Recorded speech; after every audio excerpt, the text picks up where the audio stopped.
Salut! Avant de commencer cette vidéo, je tiens à faire une petite, voire une grosse précision. Dans cette vidéo, on va aborder comment couper le sucre. Quand je parle de sucre, je ne parle pas de couper les glucides. À aucun moment, il ne sera question de les couper, ces pauvres glucides. Ça, c'est juste histoire que ce soit dit avant qu'on commence, pour ne pas qu'on comprenne de travers de quoi s'agit cette vidéo. Donc par ici, on va s'attaquer au sucre et surtout au saccharose qui est extrait de la canne à sucre ou de la betterave. Si tu es là, c'est que tu as déjà compris que ce n'était pas ton meilleur pote, ce fameux sucre. Il est non seulement très mauvais pour la santé, mais en plus il n'est vraiment pas bon du tout pour ta ligne. Avant de passer à la suite, on va voir ensemble le petit passage intello de la vidéo, histoire de comprendre en quoi consistent les bons sucres et les mauvais sucres. Très schématiquement, nous avons d'un côté les gentils et de l'autre côté les méchants. Les méchants sucres sont ceux dits raffinés. Dans les pâtes,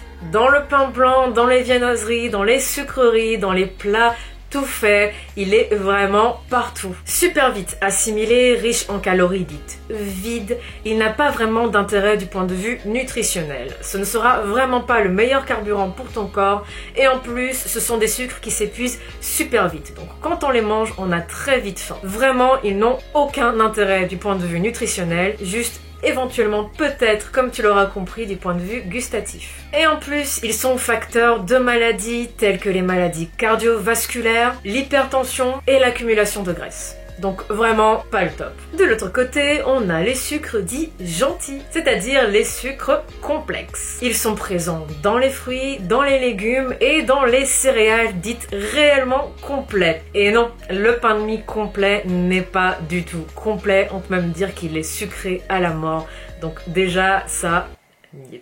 Ces gentils sucres sont vraiment une super source de carburant et ils vont t'apporter satiété et énergie sur le long terme. Donc vraiment, plus gentil que eux, il n'y a pas. Donc comme tu as dû t'en rendre compte là à l'instant, il n'est vraiment pas question de couper ces gentils sucres ou les glucides, mais réellement de s'attaquer au saccharose. Et voilà, c'est fini pour le petit passage intello. Maintenant qu'on a bien compris qui était l'ennemi, on va prendre 2 minutes pour se poser les bonnes questions. Quel type d'addict au sucre es-tu? Es-tu addict parce que tu manques d'énergie au quotidien? Donc, est-ce que tu manges assez? Est-ce que tu dors suffisamment? Est-ce que tu es addict au sucre parce que tu compenses un manque affectif? Est-ce que tu as besoin d'un doudou? Est-ce que tu compenses un stress? Est-ce que tu es addict au sucre parce que c'est une habitude qui est là depuis tellement longtemps, depuis ton enfance, que tu ne sais plus très bien comment t'en passer? Voilà, le but de ces quelques questions était de t'aider à identifier la cause de ton addiction.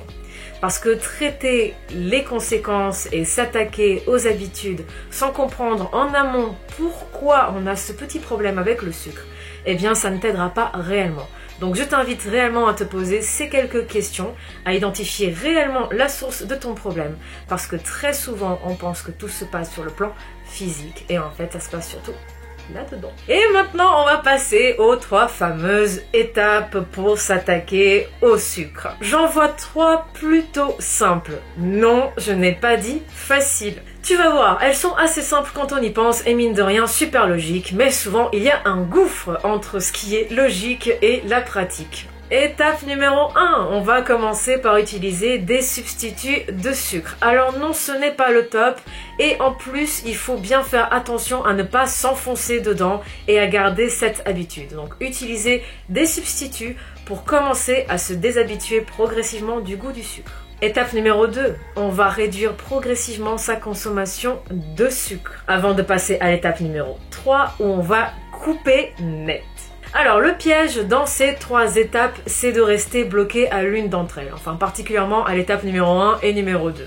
Parce qu'une fois qu'on est arrivé à couper le sucre complètement, on a très peu de chances de vouloir revenir en arrière. Alors, comme je te l'ai dit juste avant, le but est de te déshabituer du goût sucré. On ne le dirait pas comme ça, mais cet objectif de se déshabituer du goût sucré, c'est quand même le Saint Graal.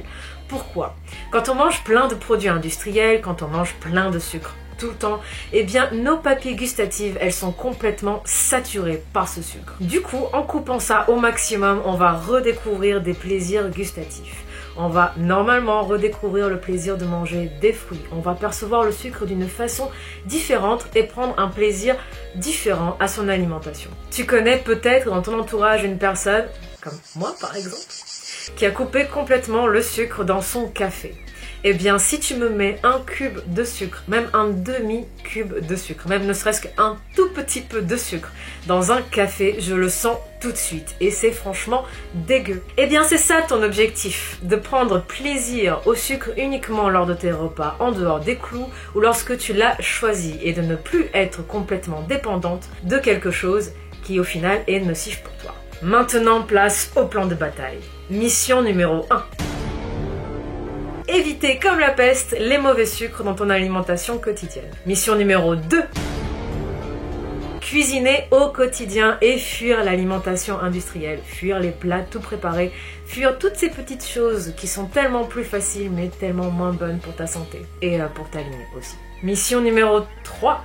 Apprendre à lire les étiquettes dans les produits du commerce. Une méthode toute simple consiste par exemple à regarder dans les glucides. En général, juste en dessous se trouve la petite mention dont sucre. Si cette petite mention existe et qu'en plus il y a des grammes associés à elle, tu n'y touches pas. Là, c'est une méthode toute simple, mais tu peux aussi trouver en ligne, en faisant un petit peu de recherche, plein d'appellations pour ce fameux sucre puisque les industriels le cachent absolument partout dans les produits transformés. Et avant de se quitter, je vais te laisser avec 2 petits conseils. Ne te rends pas marteau avec ça. Être consciente de ce que tu manges, être consciente des choix que tu fais est déjà un super premier grand pas en avant. Alors, je sais que quand on veut prendre de nouvelles bonnes habitudes, on a tendance à y aller à fond et à se dire mais non, les 2 premières étapes, j'en ai rien à faire, je vais passer directement à la 3e, je vais couper tout, je vais faire la chasse au sucre. Ça peut être un piège. Pourquoi? Parce que ça va sûrement jouer sur ton humeur.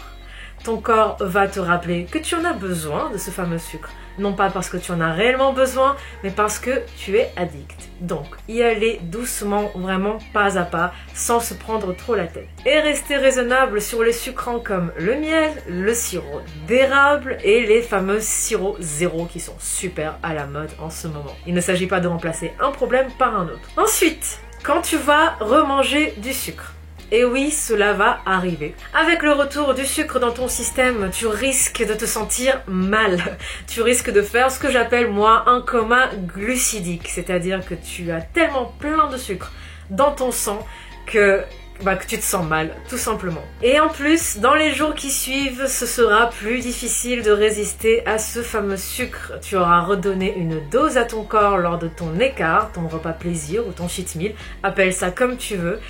Et du coup, ton corps va te le rappeler et va te le réclamer dans les jours qui suivent. Donc autant en être conscient. Et voilà, c'est fini pour aujourd'hui. On a vu ensemble, en très gros, comment se battre contre le sucre. J'espère vraiment que ces 3 méthodes t'aideront dans ta propre bataille. Si tu as aimé la vidéo, n'hésite pas à me laisser un petit pouce bleu pour me le faire savoir et à commenter juste en dessous. Partage ton expérience là où tu en es, comment tu ressens les choses, comment tu les vis. Parfois, mettre des mots sur ses propres expériences nous aide bien plus qu'on ne le pense. Et en plus, je réagis au maximum de vos commentaires et c'est un plaisir de partager avec vous. Je te dis à la prochaine pour une nouvelle vidéo. Salut!